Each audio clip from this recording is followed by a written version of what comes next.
Hello, everyone. We are live. Going to talk about Chapter 24, The Return, the season finale of The Mandalorian. Uh, I'm here as always with Josh Nelson. And Josh, I got to kick it to you, man. I want to hear your thoughts on just the show in general, the season in general, and maybe, how you feel other people are reviewing it. Yeah, that's been my thing, hasn't it? Like, I've enjoyed this season, but definitely my thing has been critiquing or criticizing those who are critiquing and criticizing this season of The Mandalorian. Like, it's very obvious with some publications, they hate everything that Star Wars is producing. And those same publications are also hating on everything Marvel is producing. And the Venn diagram is a full circle with some of these publications that are providing really negative reviews of The Mandalorian and also the Marvels trailer that came out. We know that there are some toxic fanboys when it comes to popular culture these days. And more times than not, it's easy to ignore. But every time I go on Google Reader and I get my Star Wars updates, maybe it's Google's fault, but these are the blogs and articles that I see more times than not, and there's quite a few people hating on this season finale, and I'm a bit confused, Chorizy. That's all. I think there's two things, Josh. There's two things. So like when you talk about the toxic fanboys, like typically what you see is similar to like what you'd see with we follow the White Sox pretty closely. You see kind of similar traits in these scenarios. So the one that is my favorite, and that's the most funny one, is people that are like, Disney came in, got rid of the expanded universe, and that's terrible, and they shouldn't have done that, and that ruined Star Wars. And then Dave Filoni comes along, and he's like, even says it, I love the expanded universe. I'm going to take themes and stories from there and draw them into what we're doing. And you're seeing it with Thrawn in Rebels and Thrawn coming up. And they hate that too.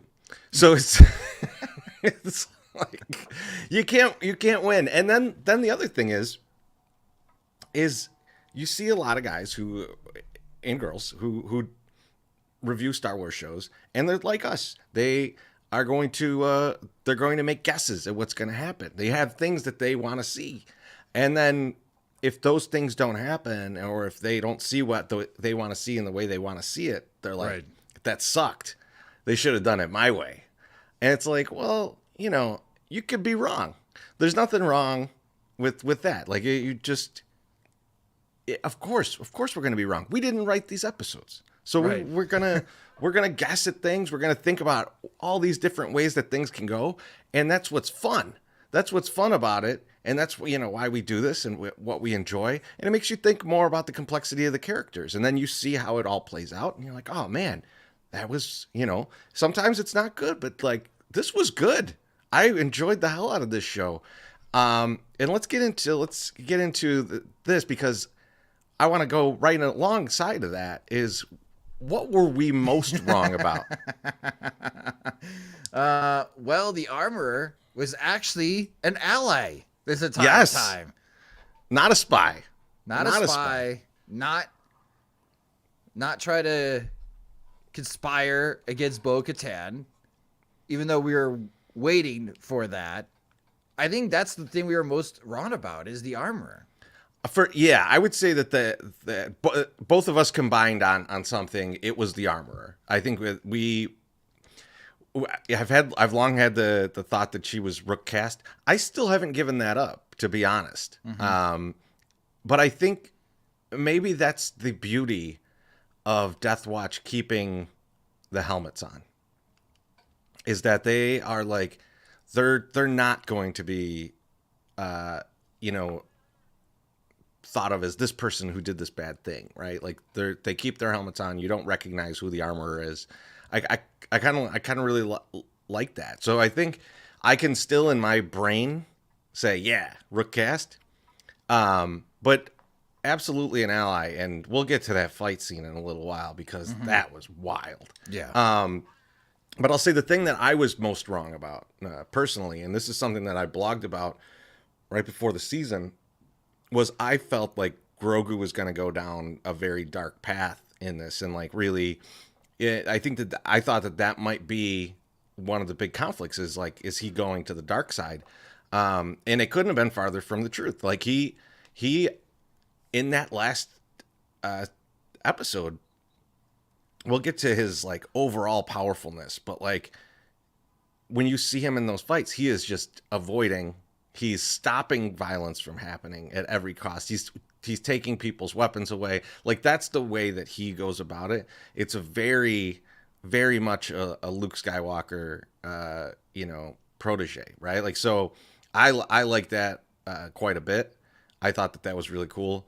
And yeah, I was way wrong on it. Absolutely way wrong on it. But man, one thing I think I want to say something that we were right about, and we'll talk about this later, is the Grogu connection to the Mythosaur. Like that, I think we all kind of felt like that after the Rancor, and I think a lot of the people in the comments were in the same boat as us, that there was going to be some connection, and we finally got it right at the end of the episode, and I love that. But let's talk a little bit about the episode and some of the people that maybe we were still wrong about, like Axe Woves. I love the caption here.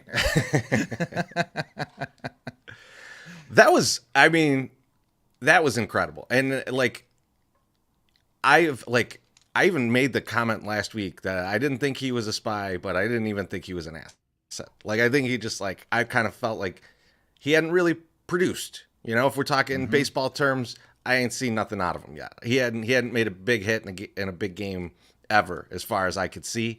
Man, that was awesome. Like him flying up through the atmosphere, and then like the perfect landing into the ship right into the run. I'm like, okay, they're making this guy look pretty badass, and like it continues throughout the episode. Josh, what did you think about the Axe Woves kind of turn here to be basically the hero of this episode? So let's talk about the CGI first. This was Star Wars movie quality CGI in a television episode. Just the way they shot it, obviously he's suspended in their new super room, the super screen room that they have built.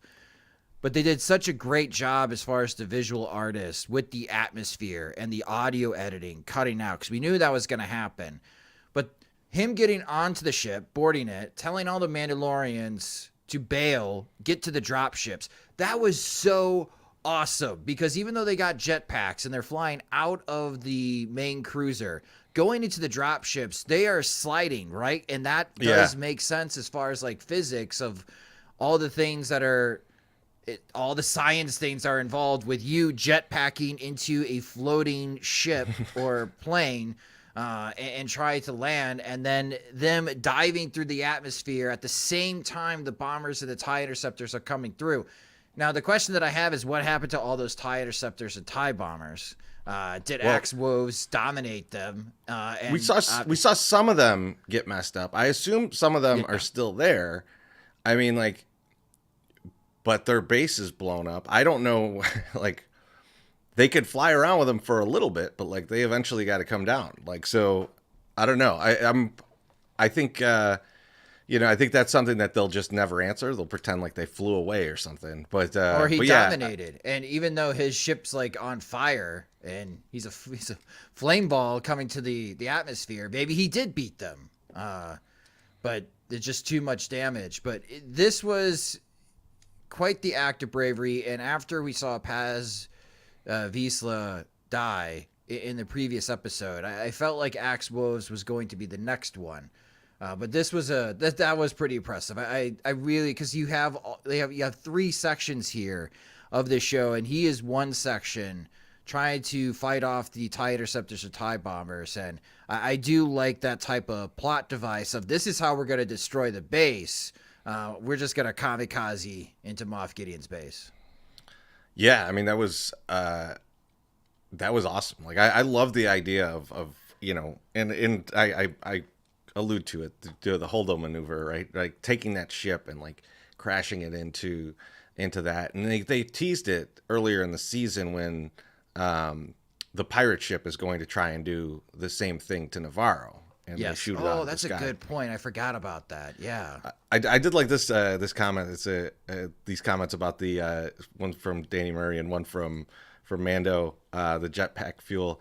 You know what? I thought this is just me thinking out loud, but like when I saw that, I kind of thought, yeah, man, those other dudes ran out of jet fuel, and it's like, well, this is the difference between a jetpack that was made on Mandalore and during their like existence versus the thing that the armorer is making out of scrap metal in the forge that she just kind of threw together. So I don't know if that's actually the case, but it just kind of felt that way to me. And it's like, okay, well, what they can make here is just so much better, and you see it a little bit with Gideon too. So I do like I did like all of this that they did with X Woves, and I think he's going to be an interesting character moving forward. I think that they definitely set it up for him to be an important character when we get to later seasons of The Mandalorian, which is I think we might just see like a lot of different Mandalorians come the next season. We got to talk about this fight because this was awesome. Like you talk about the budget for this, I was worried that this was going to look terrible when they started coming in and they were like coming at each other. I was like, man, there's a lot that could go wrong when you're doing something like this. I think one of my favorite things though was seeing Bo-Katan use the knee missiles in the fight. I that's like one of my favorite things on the Mandalorian. Was that Bo-Katan or was that Sasha Banks? Oh, was it Sasha? It might have been Sasha Banks, but either one, like whichever one did it, like I love that. I love that weapon. That's just a fantastic weapon to me. Yeah. What'd you think about this fight? I mean, I'm with you. It had the J.J. Abrams zoom in. He's notorious for two things: the light prism, the flare, and the zoom in. You see that a lot in Star Trek, and there was that zoom in moment, and I'm like, oh no, how are we shooting this? But it was not a J.J. Abrams fight scene at all, and I love it because Mandalorians are going to fight in the air, even though they say they're going to have to win the battle on the ground, and just all the jet packing and the armor using the hammer, just beating down everyone. Because blasters they're really ineffective, especially fighting against Mandalorians and Beskar alloy. You might as well use what you got as far as hand-to-hand combat, the knives, the Darksaber. So I really enjoyed the hell out of this fight, and Bo-Katan eventually noticing what was happening on the ground between Moff Gideon and Din, and I know we'll talk about that in a moment. But I thought this is something that's, again, very difficult to shoot. And I think they nailed it on the CGI and the visual effects of shooting this particular scene. Yeah, and I really liked that it was a scenario where both sides have the same equipment, right? Like, the Imperial troopers have Mandalorian armor. They have the same weapons. They're all equipped the same way. I mean, only the armorer has, her tongs that she kills people with. But in general, they have the same stuff, and you can see the difference between a Mandalorian wielding these tools and then the Imperials trying to use these tools. Like that's kind of it's Gideon's mistake too of like it's just these gadgets that they have, right? Like it's not anything else. This is what they're good for, and this is as long as you have it, you can match up with them. And I liked it because they were just no match. Like, even though they had all the same tools, all the same armor, all the same weapons, no match for them. And even these guys that were starving three days ago are chopping people in half and shooting them down. So, yeah, I love it. I love that they really kind of, in this episode, make it clear that, like, yeah, Mandalorians have all these awesome weapons. They have this cool armor made from Beskar. But they're actually incredible warriors, and so yes. Like it's I enjoy them bringing that out of it, because I think for a lot of the time that we've watched this, it's just kind of like, oh, well, this guy would get killed if he didn't have this armor on, because he gets shot in the head like every episode. So it's cool to see them go like, okay, yeah, you guys wear it and see how you do. So that I enjoyed that quite a bit. Yeah, and all the Mandalorians that do get shot in the head and survive, I mean, they probably have concussions. I mean, they have post-concussion syndrome for sure. They all have CTE. So that's what next season's going to be That's about. what makes them Mandalorians, the CTE. Just a Mandalorian in his helmet and underwear roaming down the expressway. So we got to talk about Gideon. I mean, like, this is... I was kind of laughing while we were watching the episode, because there's that moment when the Imperials are like, should we go get Din Djarin, and he's like, nah, I'll do it myself. And Chorizy just turns to me and is like, that's straight up Vader right there. He just wants to be Vader. And it's like, yeah, I mean, like, this is his whole thing is like a big Vader cosplay. We find out the one thing that he wanted, and he says it so poorly, is he wants to be force sensitive. But he talks about it like an idiot too. So like I kind of enjoy that. Like, he doesn't get it, right? Like, he doesn't get what all of this is. He just thinks they're just like things for him to take, and once he has them, he's more powerful. So what did you think about the whole Gideon thing, and about the cloning too? Yeah, so I think this is a really key topic in this episode, because it, again, goes back to Dave Filoni hyping up this episode that, fans are going to cheer, but after you watch it, there's some things you're going to really think about. And I think the whole Gideon thing and the clones is definitely the topic that we all have to think about as far as Star Wars fans and what it means moving forward. And again, we know that they're working to try to make it, try their best to make Emperor Palpatine return make the most sense, and with make Gideon, any sense. Any I think sense. is what you meant. Yeah. With Gideon, I know you mentioned Darth Vader. To me, it's like Darth Maul, because of the way that he has his weapon. Yeah, the two-ended thing. Yeah, I mean, like, there's it's an amalgam, I think, because like this is a very Vader. Like, he's always had the Vader-esque outfit. Right. But yeah, he does have the Maul horns. I think, he knows, if he knows the history of Mandalorian. It could be merging the two. We got the comment from Danny Murray. He's a Vader Mando fanboy, and maybe he's also a Darth Maul fanboy as well. But with the clones, this is where it's really intriguing in what they are hinting at. And this also is trying to explain how Snoke came to be as well in the sequel movies. Can you make a clone and give them force abilities? And I think with Gideon's plan, it's a flawed plan from the start, Chorizy, because as you mentioned, Gideon is doing a lot of selfish things. Why? To give himself more power. But if you make clones of yourself, and if your cloning technique works and they are force sensitive and you are not, my dude, you are going to die. Like, they are going to kill you and take over your throne. Like, what's the game plan here? Can you, I don't know what the scientific term is, but take your mind and plant it into another clone, and that's what you're hoping here? Or is there something that I'm missing? Is he going inhibitor chip on these things so that they don't kill him? Like, that's the only thing they're programmed for? Like, I mean, like, yeah, it's a crazy thing. And the other thing is too, like, I guess like the thought is like, if you get the midichlorian count high enough, they're force sensitive. So, but I don't know the science behind it, because it's made up.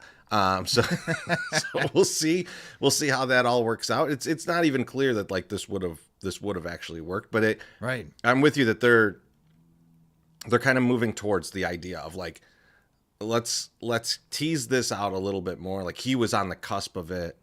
Pershing's still alive. we don't know what the First Order's doing out there, and with Hux and Sloane, just kind of making it more and more possible. The book that they put out that's kind of Rey's trying to run away from the Empire, all that. There's a lot in there about similar Strandcast stuff that they're doing. So like they are definitely building towards. Guess what, guys? This was the plan all along. And there was always, it makes sense that there was a clone of Palpatine.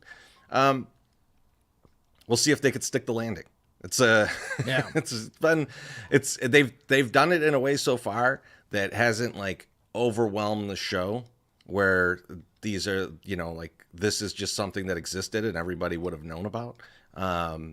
So I think it's fine so far. It's the bridging it, like getting that last step is going to be difficult, and we'll see how they do with it. And is it for sure that Thrawn would be interested in continuing this? I don't know, because I don't think Thrawn is that into this. This could be what separates Thrawn and the First Order, though. Thrawn basically being like, "This is my empire now," and the First Order kind of saying, "No, we're Palps guys. We're not your guys." So that could be something here. I'll throw this one last question out on Gideon to you, Josh, just because I gotta ask it. I gotta ask these types of things. Is he alive? No. No, he's too aggressive. And back to what we said at the beginning of the show, for those that have been like harshly criticizing the Mandalorian season, I think criticism is fair if your criticism is this season needed more Moff Gideon, that we should have had more than 2 episodes of Moff Gideon. And I think that is fair criticism. I think should have been hinted earlier, and maybe this is a budget thing, or they just really wanted to drag along Star Wars fans during this season. I do think that is fair criticism, because after watching these last 2 episodes, I do agree with those. We needed more Moff Gideon in this season. I would have liked to seen this, the Breaking Bad where they show us half his face burned off. That would have been fantastic. Like a Phasma, like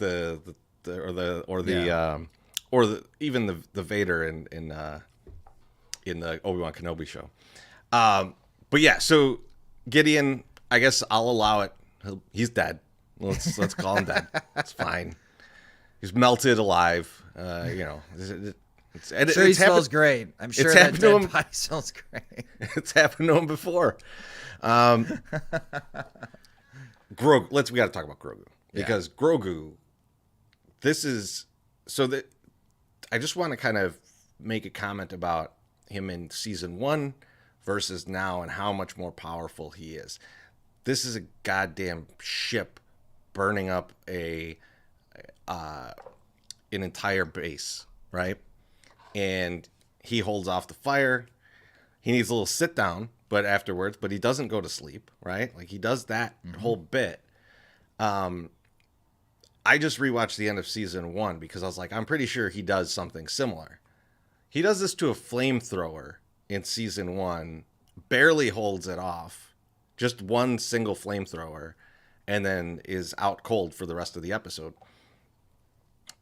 Like that growth in like, you could see that he's getting like exponentially powerful in the Force. It's gonna be very interesting moving forward. What did you think about him in this episode, Josh? Well, I was wrong. He did not wield the Darksaber, and even though that would have been pretty awesome. That shit's broken. Yeah, it is. Oh, I mean, going back to Gideon, and that was the difference between his armor and Mandalorian armor, is that he's got some help. His suit's got some help, so being able to crush a lightsaber in his hand and destroying that weapon forever, it's a bit bittersweet, but I understand the themes that they are going for, the symbolic themes with the Darksaber being crushed, but Mandalore still living on, still existing. But to Grogu, it's all very protective measures. I mean, he uses IG-12 to just totally crush that gun from the Dark Trooper, which is awesome. And I love the no. Like, I thought that was a great introduction. Din's still not allowing him to fight. It's all about dodging and protecting for the most part, or pushing away weapons that could be used against Din or Bo-Katan. Even when Moff Gideon was trying to pick up his hand-to-hand weapon, which I don't know what the exact name is, pushing that away. He's a great support character. If you play video games or RPGs, Grogu's like the ultimate support character, because then he can use the Force to create this shield around Din and Bo-Katan to survive the burning ship and all these flames. And I do think it's a nice callback for those that watched Star Wars Rebels with Kanan doing the same thing, but he's literally sitting on top of the explosive device. That's why he is not going to be able to survive when he uses this move. Here, you have this nice little bubble shield that Grogu makes, and it was, again, great use of special effects to display it.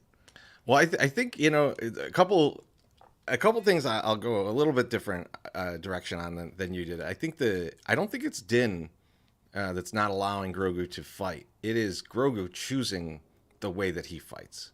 Grogu is like, he doesn't want to hurt anybody. Like, I think he's very much in that kind of Luke Skywalker vein of like, doesn't want to hurt someone if he doesn't have to. Now, of course, he still lets Din blow their heads off, right? Like, I mean, so it's a little bit different. I will say quickly, the Praetorian Guards, they're not good against the team up. I think Paz Vizsla on his own, they were handling. Din Djarin on his own, they were handling. Grogu, they were about to handle. More than one person, it's not good. They're not. I think it's bad teamwork. I think they can't play around the double team. So I'm unimpressed with the Praetorian Guards now. They lost. They came out strong last outing, but this one I'm disappointed in them. But the Grogu Kanan thing, you know, I do love the comparison. It was something Quincy mentioned as we were watching the show, and it's kind of interesting that like this is a larger explosion, and Grogu lives through this, is fine, isn't even that tired, and it killed Kanan, right? Like, so sorry, spoiler alert. I gave you like 10 years to watch it, but like but yeah,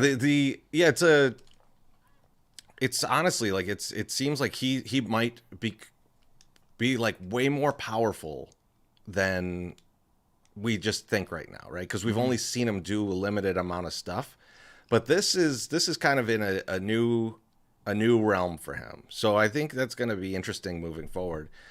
And speaking of interest, moving forward, I mean, like, let's talk about what's next in this series, or just in general in Star Wars with these characters, right? Because I think we're going to see, I mean, like, they set it up that, you know, now Din's going to be going all around with Grogu. Why? Okay, I got one question. Mm-hmm. Why is it Din Grogu? I did not get this. I felt like it should be Grogu Djarin. I don't want to get hung up on it because it doesn't really matter. But like everybody else, name is formed differently, and like I don't know, like is Djarin his first name? And he's just been saying it like he's getting called in class. Is it like some kind of Yoda joke where they're like, we're just gonna make his name backwards for the whole series, and then we're gonna find out Din was the last name all along. I don't know. I don't get how they named him Din Grogu. I'm fine with it. Like, I'm not gonna dwell on it. But what did I like? Did you catch anything? Why that would be the case? I don't know. I'm with you. And again, for those that are, you know, providing reviews of this episode, if you spend some paragraphs talking about this particular thing, I think it's fair on why is he Din Grogu and not Grogu Djarin, or I don't know how Din's name works. Grogu Djarin doesn't really roll off the tongue, so like I guess maybe that's just it. Like it's I think it's fine. But like so Din and Din, what are they gonna do now. Like it seems like yeah, they hooked up with the New Republic. Yeah. They're gonna be kind of bounty hunters, kind of tracking down the Shadow Council. I think one by one. Is that like? I feel like you could stretch that out because there was a bunch of them, and there was some no names, and you got to go after the no names first, right? I mean, like it's horror movie style. Like you're getting a few nice kills real quick. I've been pondering about this since the finale aired, and I'm wondering. So we were supposed to have the Rangers of the New Republic, and when they decided to not move forward with that, maybe John just told Kathleen Kennedy, I've got season 4 of The Mandalorian ready to go. So we don't need to shoot the Ranger show. The Ranger show is going to be season 4 of The Mandalorian. And I can see that easily being greenlit. And you know, back to your point, like Grogu not fighting or Din not allowing, you know, that debate, not allowing Grogu to fight. I still side that I don't think Din's going to allow Grogu to fight because, again, Grogu being so helpful and protecting, he could have used Grogu in the shield scene, which, by the way, we didn't even touch on that. That was phenomenal. The very video game-esque with the levels and using their own weapons against him. That was a phenomenal scene. I could definitely rewatch that over and over again. So that was well done. And you got to shout out R5. Great job, yeah, R5. Good job, R5. Yes. So I think what we're going to have, and I don't know if they're leaning on real history, but they're going to be hunting down the Imperials that we saw in the Shadow Council, and that's how they're going to come across Thrawn. But they're going after the lower guys and then building up the Thrawn, and that's how you're going to have this intersection with the other shows that are going on as well. And the real life that I'm hinting at is after World War II, you had the Nazi hunters. Mm-hmm. And a little bit of that is still going on thanks to Credit Sousa's financial troubles that have came to light. And I'm wondering if that's what it's going to be. And because Grogu needs to learn as now an apprentice, a Mandalorian apprentice, he does need to learn how to fight. What is next? What I would like to see next, I would like to see an Ahsoka appearance in season 4, but in that episode, I would like Ahsoka to take Grogu to one of the Kyber caves, show that in real action, and how Grogu can meditate and have the Kyber crystals sing to him, and then he and Din is one of the Mandalorian Boy Scout badges he needs to learn. Builds himself a lightsaber. I love that.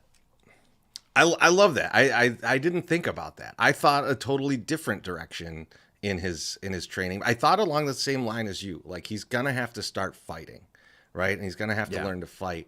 And I think that is the Mandalorian way. And I think if Din is gonna introduce him to 2 stellar fighters that he knows, it's going to be Boba Fett and Fennec Shand. And I don't mean to send us back to Tatooine again, but I don't think they're going to throw away Boba Fett, right? And Fennec Shand has been an awesome They're not character. throwing away Fennec Shand. So I think that could be something too, where, you know, as part of his training, something brings them out that way. This could also get him reconnected with the Rancor. Like there's a lot that you can do in those situations. I do think there's going to be, and I think that this is teased at the end of the episode between the mythosaur piece and the frog piece, where he's going to stop being like, I'm just eating all the animals, and he's going to become more like a tamer of animals and be able to reach out to animals, kind of like Ezra. Yeah, good point. You know, I think we might see that. And if we do, something I was thinking about was I kept wanting to see the mythosaur this season, right? Like I wanted him to I thought maybe that's how they were going to destroy the base. Like the mythosaur was going to rise up. Yeah. But you mentioned something earlier that's true, is like this is a TV show and there's only so much budget. And like making the mythosaur look terrible would be such a costly mistake. it might wait until that movie, and then we would see, they'll build up to it with different animals, and we might see either Din or Din ride the mythosaur. I think that could be like probably in the movie when they really need some help because you're going against Thrawn's entire fleet. So Right. that's You something even have that a I could see. Grogu Ezra type of team up, taming. If you are building a horde of monsters to be Purrgil? allies, that'd be cool. But I also think it's just an opportunity. Like that's one of the things I do want to see in the future of this content is Grogu building a lightsaber, but a Mandalorian hilt. Like, could you imagine a Beskar hilt for a lightsaber? Because the darksaber was like thousands of years old. Yeah, this is a good question. What color's his lightsaber gonna be? I think green does make sense, especially if he's more in tune with nature, right? Is that the difference between blue and green? I think it's different types of warriors because yellow is the guards. I forget the Right. difference between the blue and green. Obviously, the red is a bled uh, kyber crystal. The white are a purified. After they're bled, if they're purified, they become white. So like I don't know. It'll be interesting. I mean that's another thing that could happen is like if there's still dark side users out there, and Grogu takes one of those away, like Ahsoka showing him how to purify Oh, a that kyber would be crystal cool. would be pretty awesome. Yeah, because we I don't think know. We still 'cause don't we know haven't the answer to that. We don't know how she haven't made her seen that. lightsabers. We haven't seen that, and I thought they were going to do that. I thought they were going to show that in Tales of the Jedi. Yeah. I'm kind of glad they didn't because if they could save it for live action, I think it'll be pretty awesome. Different question for you on what's next is what's next for the Mandalorians. So they've taken back their planet. There's like 30 of them. And I mean, I assume some banging because they got to repopulate the Yeah, planet. But Matrix level orgy. Yeah. but other than that, what do you see? What do you see for them? Well, I think they do. This is more guessing. Thanks to Jack Black, Captain Bombardier, they will be known as a sovereign nation, part of the New Republic. And I think more Mandalorians will come, but it could be Thrawn's first target. Yeah, This could be the greatest threat to the Imperials, and they knew what Moff Gideon was doing, and learning that Moff Gideon had died and lost Mandalore, that will make the Shadow Council and draw their focus to Mandalore. So even though we have this happy ending, they have returned, the Mandalorians have retaken Mandalore, they have lit the Great Forge. It's not over yet for them. So I think that they're going to have to go into protection mode. They could still be a target. I could see Thrawn coming to them and being like, I have no interest in Mandalore. Just stay out of this. And I'm going after the New Republic. And then it becomes a decision for them of like, are they going to stand by?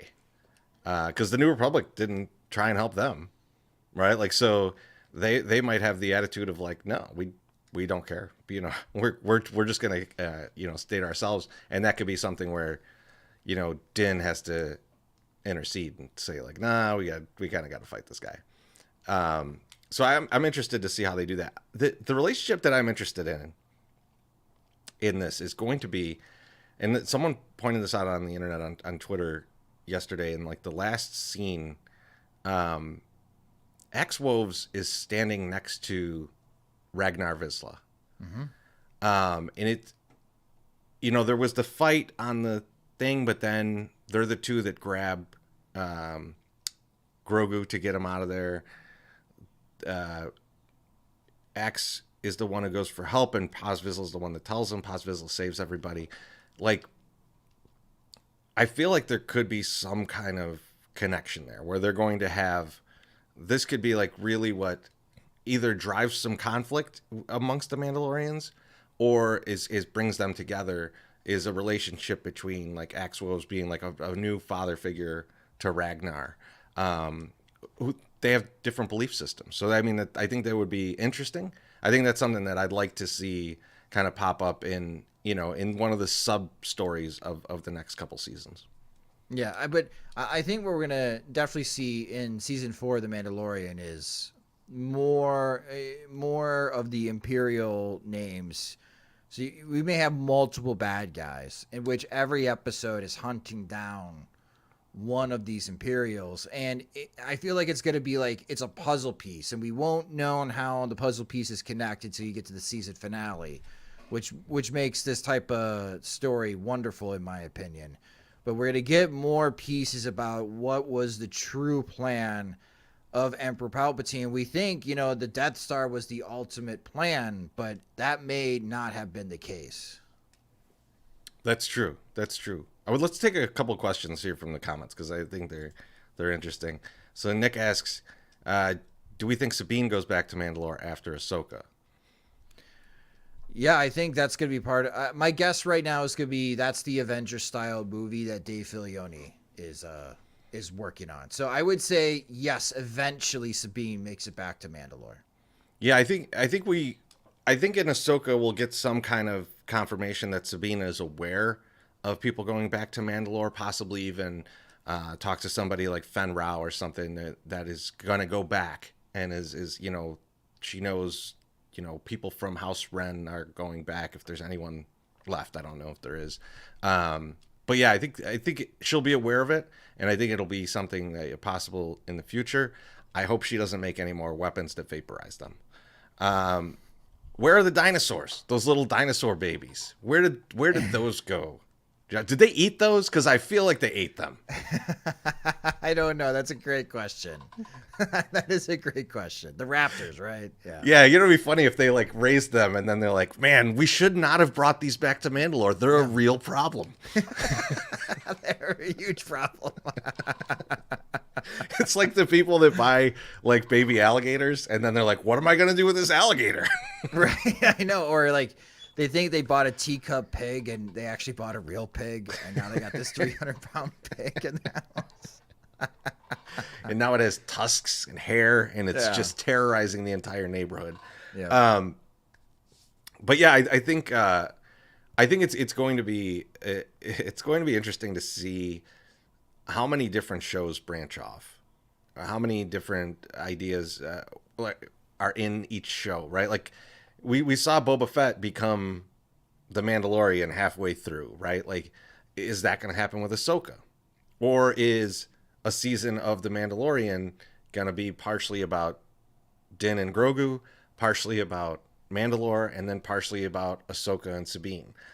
It's kind of, who knows? Who knows what it's going to be? But it's, I think right now they've put together a lot of exciting characters and a lot of characters that you really care about.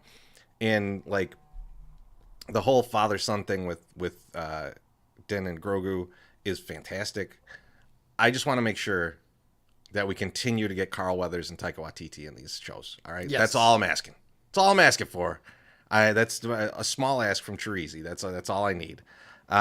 Josh, any parting thoughts on the season as a whole, or just kind of what you want to see next?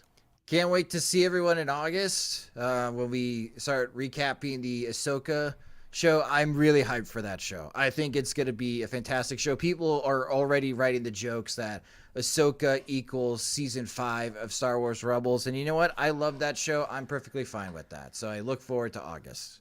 Dude, a live action of that? Man. You know what? Josh, I do have, we'll talk about this when we get to the Ahsoka thing, but I just want to bring it up right now. Is the Bendu alive, man? I just need to know. I just need to know. Because if I get that in live action, that's going to be fantastic. But all right, everyone, thank you. This has been a fantastic season. I've enjoyed doing this every week with Josh, as always, and I can't wait to be back in August. But in the meantime, you can find us at the park every weekend and a lot of times during the week. You can find Josh at socksmachine.com. You can find him at youtube.com/socksmachine. You can find me at fromthe108.com. You can find me kind of everywhere in in social media and YouTube and all that stuff. I think you know where I'm at. If you don't, just comment on this and I'll message you. But I do want to point you to below in the links. Our good friend Chorizy this coming Tuesday is going to be doing a reading, a Shakespearean Star Wars reading. It's going to be live, and it's the Clone Army Attacketh. So think of Attack of the Clones in Shakespeare. So it's gonna. That's awesome. She's done these before. They're pretty fantastic. If you like Shakespeare, if you like Star Wars, I don't know what that Venn diagram looks like, but I hope there's more than just me in it. But go check that out. It's in the link below. Check that out, and then we'll see you guys at the park, or maybe we'll see you in Cincinnati in May.